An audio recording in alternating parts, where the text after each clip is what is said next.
بسم الله الرحمن الرحيم الحمد لله رب العالمين والصلاة والسلام على سيد الأنبياء والمرسلين وعلى آله وصحبه أجمعين.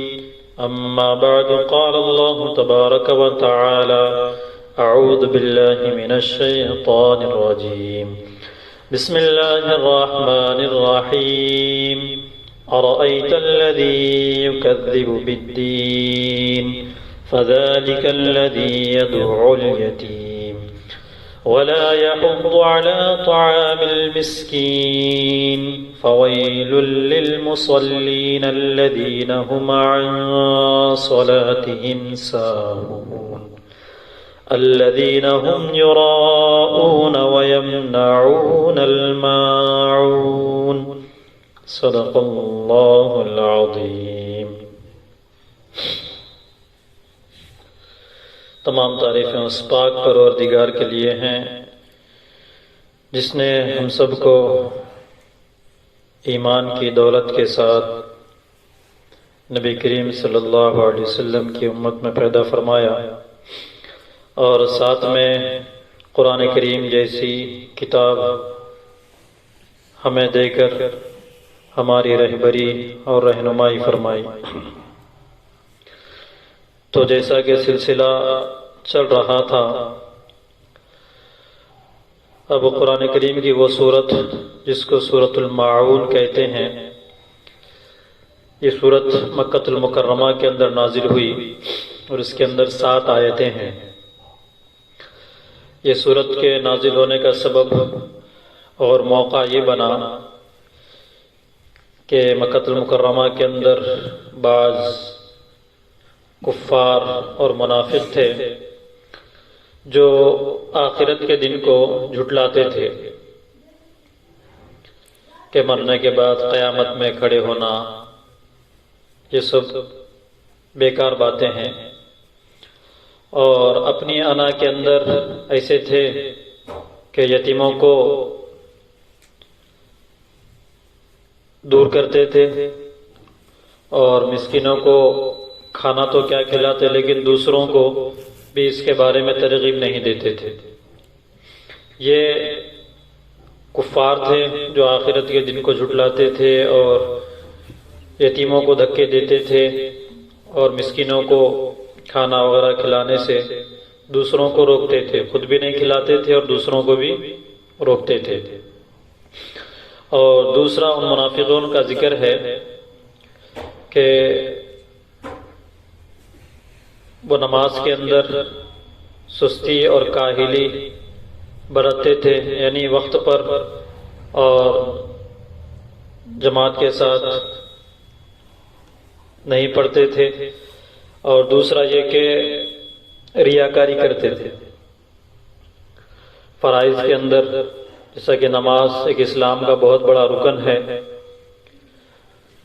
تو دکھلاوے کے لیے نماز پڑھتے تھے، دکھاوا کرتے تھے، اپنی نماز سے بے خبر تھے. اور دوسرا زکوٰۃ وغیرہ دینے سے بھی منع کرتے تھے.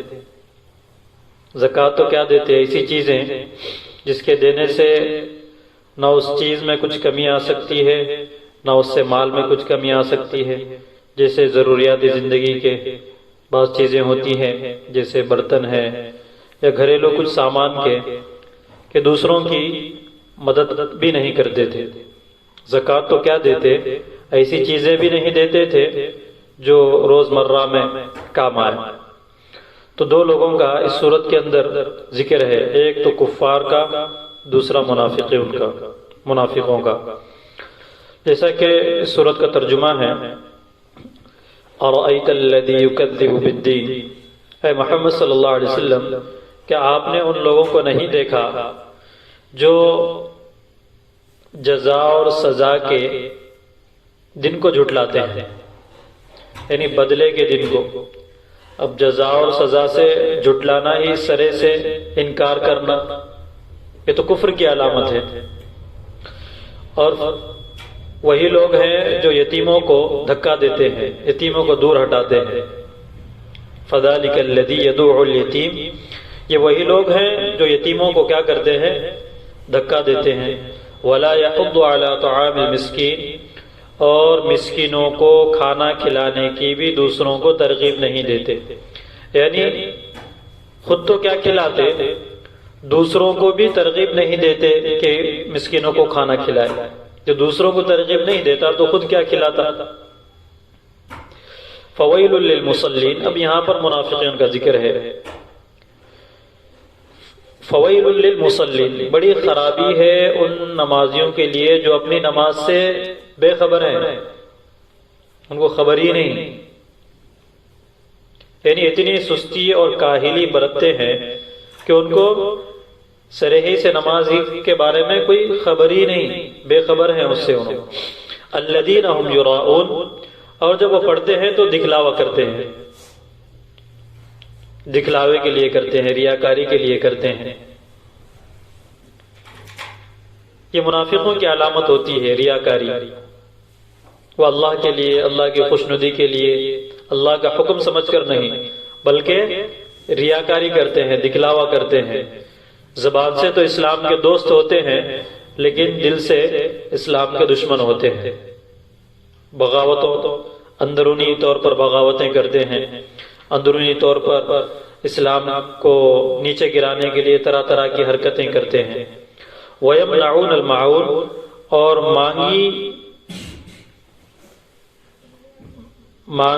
جو مانگا اس کو دینے سے منع کرتے ہیں، یعنی مانگی ہوئی چیز کو وہ نہیں برتتے۔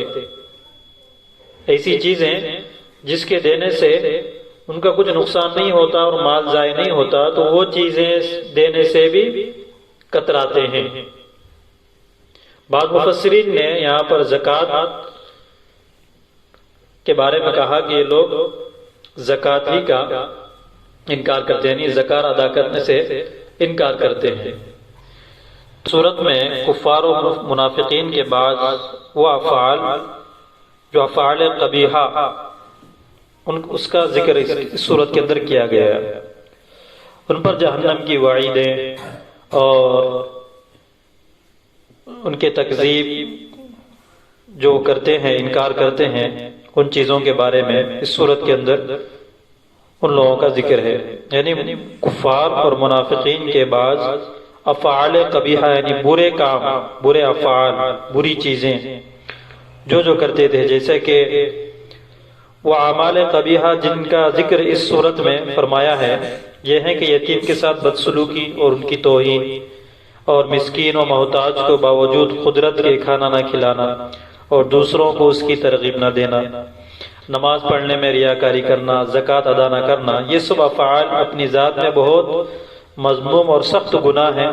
جو کفر و تکذیب کے نتیجے میں یہ افعال سرزد ہوں تو ان کا وبال دائمی جہنم ہے، جیسا کہ اس صورت میں اس کو ویل کے لفظ سے بیان کیا گیا ہے۔ تو اللہ پاک سے دعا ہے کہ اللہ پاک ہم سب کو اس قرآن کریم کو سمجھ کر پڑھنے کی اور اس پر عمل کرنے کی توفیق عطا فرمائے، اور اللہ نے جن چیزوں پر وعید بیان فرمائی ہے اللہ پاک ہم سب کو ان تمام چیزوں سے بچائے، اور اللہ کی خوشنودی اور آخرت کے دن پر ایمان رکھنے کی اور آخرت کے جزا اور سزا کو اللہ پاک ہمیں سمجھنے کی توفیق عطا فرمائے۔ وآخر الدعوانا الحمدللہ رب العالمین۔